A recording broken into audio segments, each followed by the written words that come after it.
You are listening to the Horse Radio Network, part of the Equine Network family. This is episode 111 of the Wisdom by WESA show on the Horse Radio Network. This is Mike Donnell. I'm Casey Wilbanks-Coletti. And this is Sofia Aguila. Welcome to Wisdom by WESA on the Horse Radio Network, part of the Equine Network family. This podcast is brought to you by the Western and English Sales Association, WESA, which provides the world's largest trade events for retailers, manufacturers, and sales representatives of the equestrian industry. In this podcast, we feature exclusive interviews with noteworthy Western and English personalities, retailers, and exhibitors who you've always wanted to talk to. Don't miss out on all the news for manufacturers and retailers in the equine industry.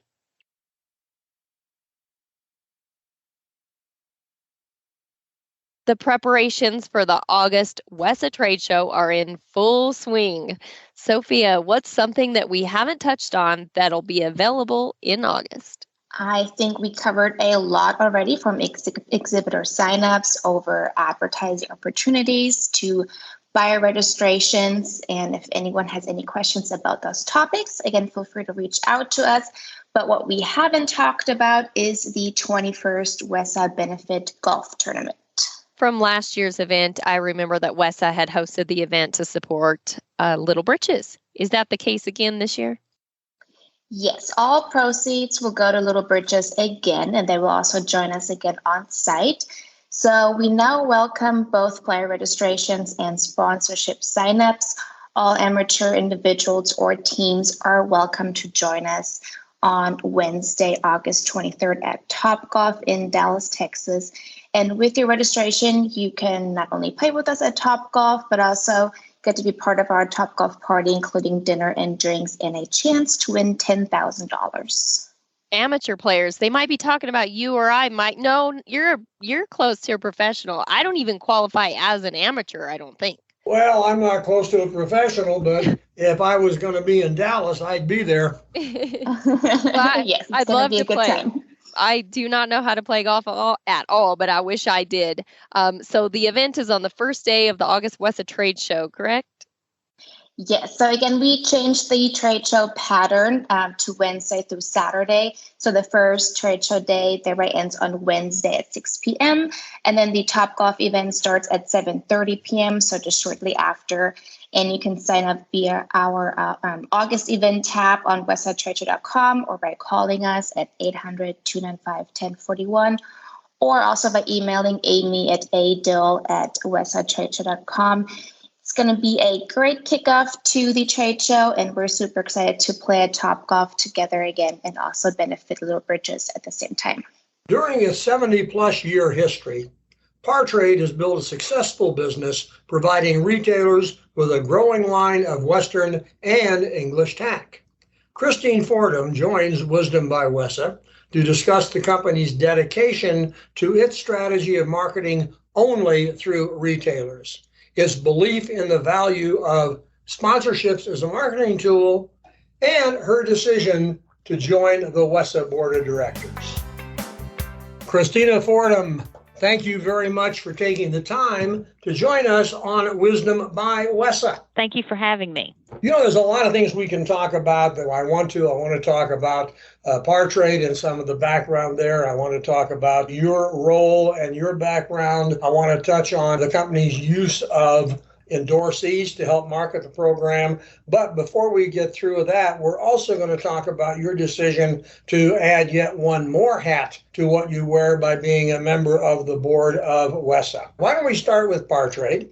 And let's talk about what Partrade is, has been, your dedication to the retail market. Bring us up to date on Partrade. Partrade is a company that's been around for over 65 years, close to 70 years now, maybe a little more. They have always dealt in equestrian products, and 30 years ago, they were purchased by a new group that has been manufacturing equestrian products for over 70 years. And they started out in hardware, and then they branched out to all types of metal products, from bits and spurs to saddle hardware accessories, all the way down to cut and sew items such as horse blankets, saddle pads, and strap goods for horses like headstalls, tie downs, breast collars, things of that nature, halters, hay bags, even grooming items. So it's really more like a lot of people say Partrade in many ways is a one-stop shop. You can get a lot of your needs just with Partrade. And you're serving both the Western and the English market, yes? Yes, sir. We are serving both the Western and the English market. Partrade is the distributor for North America, South America, and Canada.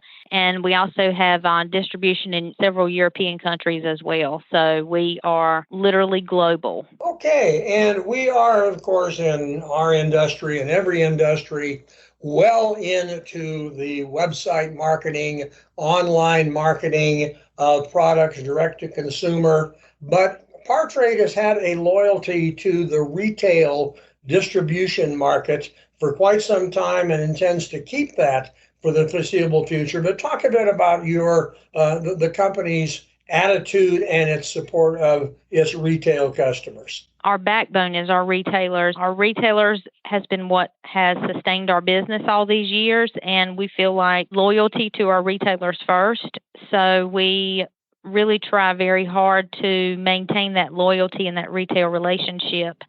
I think one benefit that Partrade has as opposed to other companies is we are our own manufacturer. So we have a little bit more control, grace, and leadway, if you will, in terms of product manufacturing, importing products here, and since we own our own factories, we have control over the quality of the product that we produce. So we try to produce quality product that's consistent, that keeps the consumers coming back to their retailers because they're used to consistency as well as product that is affordable. Casey is a cowgirl, a participating barrel racer, knows a lot more about this product line than I do. I want her to chat a bit about the products you're carrying and some of her thoughts as someone who buys tack. Sure. There's so many brands here that I'll let you go where you would like to with it, but I would like to discuss in particular, I would say what sets your products apart from the competition. And that may be in the blankets I see here, or the boots, or the tack, wherever you would like to go with it. What sets some of your items and your brands apart?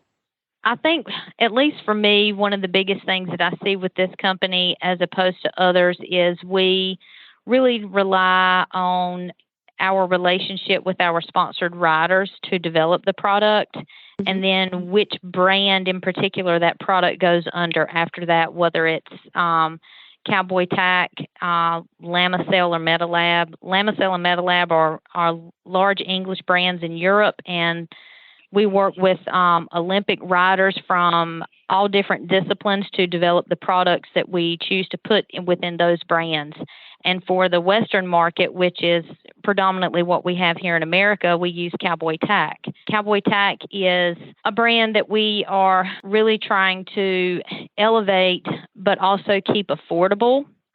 And we try to work with known riders and known trainers that really know the product, and not just anyone. They're NFR winners, NFR competitors, and we want to build a relationship with the riders that we work with, not so much just sponsor a rider and then, next year we're moving on to a new rider. We are very selective about the people that we choose to work with when it comes to developing product. We want to make sure that we are working with people that we can build a long-term relationship with, not just a business relationship. I think that for me is one of the key factors into why I'm even still here with this company, because we try to maintain good business and friend working relationships with our riders.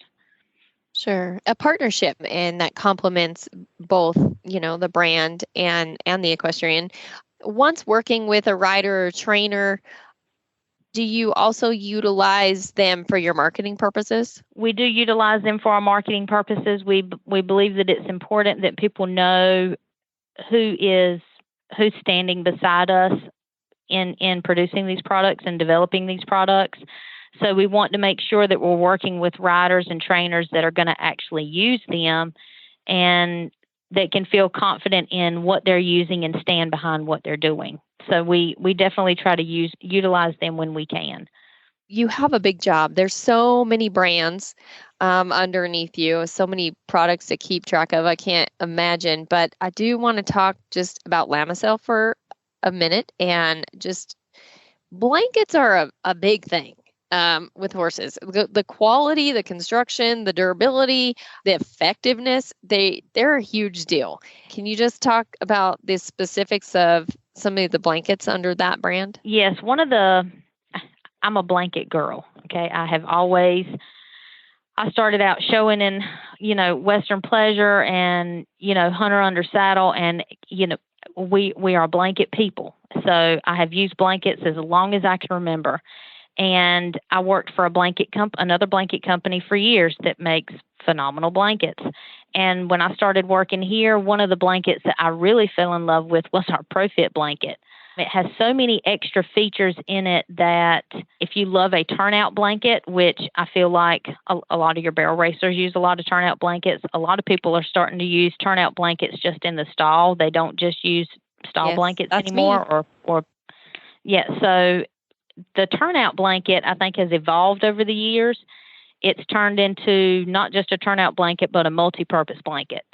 And one of the benefits to ours is it wicks away the moisture. It helps regulate the horse's body temperature. When you have, some people leave blankets on their horses all day. It doesn't matter if it's 65 or 70 degrees outside or 35 degrees outside that night. And when they don't change their blankets out and the horse is sweating during the day, and then at night when the temperature drops, what they don't realize is that horse gets cold because he's got sweat on him from all day during the day. And that's when the horses start to get sick. Our particular blankets in the ProFit, it has a special lining in it that helps wick away the moisture to help regulate the body temperature. So even if he starts to sweat during the day, it's going to pull the moisture away. And then at night when the temperature drops, your horse is dry and he doesn't get cold and start to shiver. A couple of other special features on it is a stretch panel in the wither area, which allows for more freedom of movement. It doesn't rub on the withers or push on the pressure points. It's got special surcingles attachments in it. Most of the other blankets that have the surcingle attachments, you send these kids out there to change the blankets out. They don't hook the surcingles right. The horses rip the surcingles off. Ours have a special mechanism on it, so when you hook it, there's only one way to hook it to make it right or wrong, and then it's got a little bit of elastic give in it, so then if the horse is rolling around or stretching, then he's not going to bust the surcingle as easily. And I know everyone's putting gussets in the front panels of their horses' blankets to allow freedom of movement. What most people don't do is they just make the gusset straight down, which doesn't allow really freedom of movement. They still have the shoulder rub because the gusset doesn't follow the angle of the horse's shoulder. Our gussets follow the angle of the horse's shoulder, so it gives the blanket a more appropriate fit, and you don't have that gap in the front. It doesn't pull, it doesn't rub on his shoulder, so you don't have those bald spots at the front of his chest.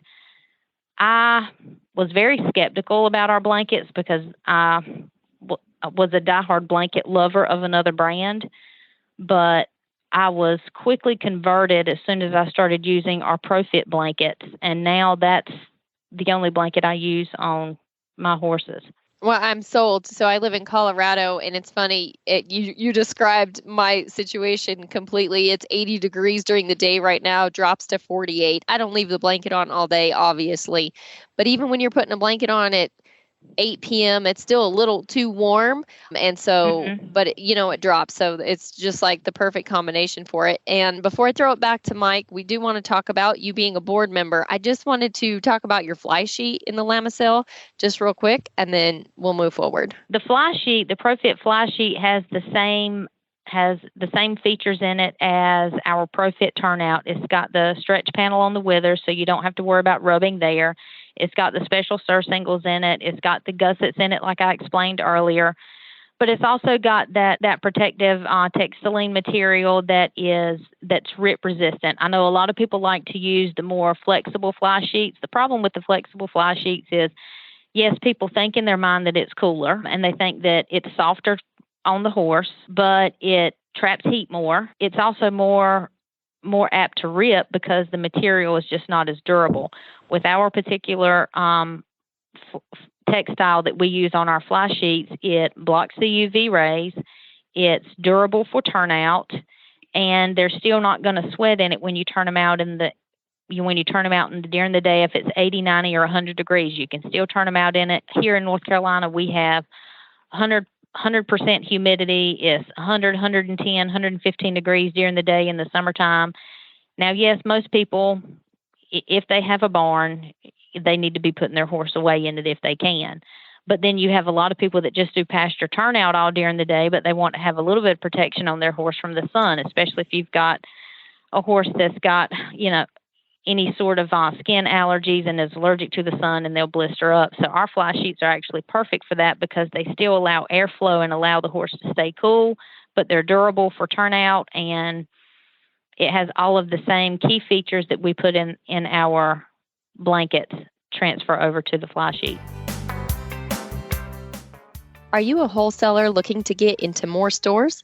Equine Industry News is here to help your equine business grow. It's our purpose. As the only business-to-business magazine connecting the equine industry in North America, we help wholesalers tell their story to tack, feed, and Western stores while providing industry knowledge to help all equine businesses flourish. Tack, feed, and Western store owners get the industry insights they need to bring more customers in from field experts that also understand the uniqueness of the equine industry.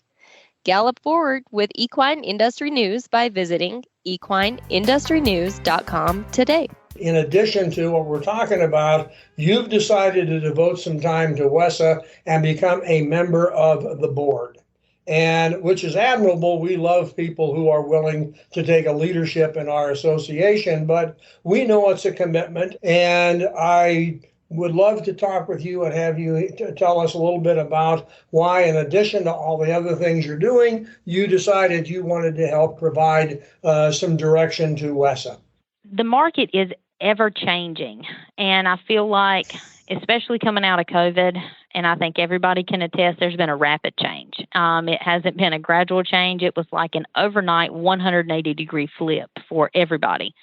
And the way the consumer shops, right on down to the way you are starting to display merchandise in your stores, how you're, communicating your product to the consumer, how we have to communicate product details to our retailers, what sort of support that us as distributors and brands can give the retailers to help still drive traffic into their brick and mortar shops, as well as drive traffic to the retailers that maybe also have an online presence.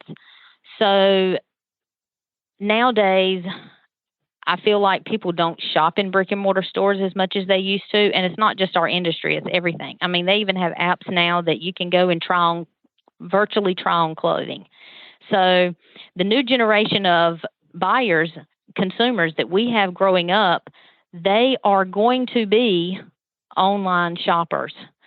And if we want to keep this industry strong, not just me, but for everyone, whether it's brands that we compete with, brands that we partner with, the apparel brands, we all have to work together to maintain as much presence for our retailers as we possibly can in their stores, online, any sort of social media marketing, to keep our face out there in front of the consumers that maybe won't go into that brick and mortar store, but also supply the same sort of support for when the consumer like myself that still likes to walk into that retail store and touch and feel something before we buy it.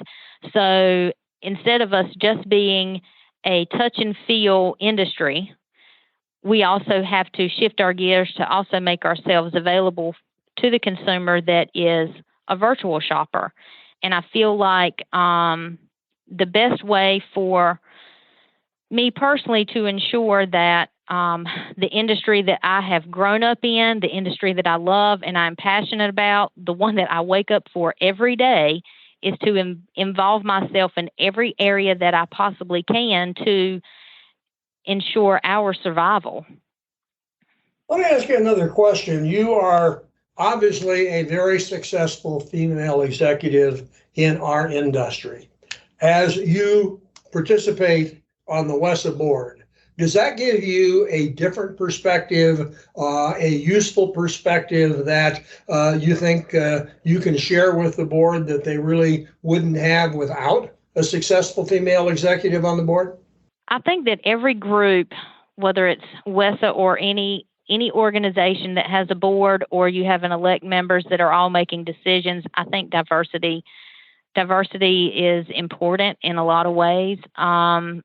If everyone is looking at that cube from the same side, then they might not see what's on the other sides of it.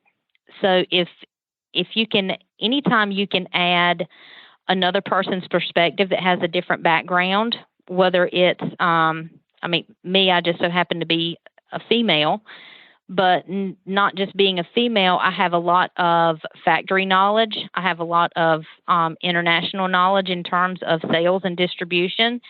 And if there's any knowledge that I have that I can bring to the table of, the WESA board, the organization that we're involved in, that will benefit that board, or if there's someone else there's people there that have knowledge that I don't have. So I feel like if we can all bring our knowledge together and have diversity, then maybe we can see that cube from all sides. And to me, the best way to make the organization grow. Well said.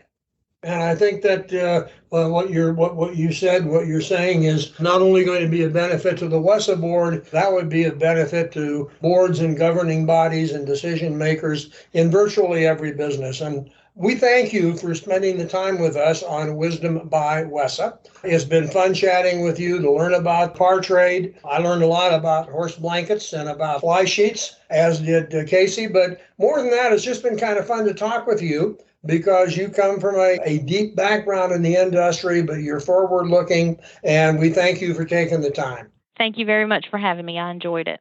The show notes and links for today's show are at the website wisdombywesa.com.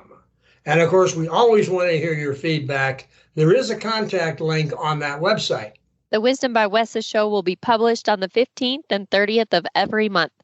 You can listen on most of your favorite podcast players, and you can also listen on the wisdombywesa.com website. Be sure to visit all the great shows on the Horse Radio Network at horseradionetwork.com. WESA, where the industry meets.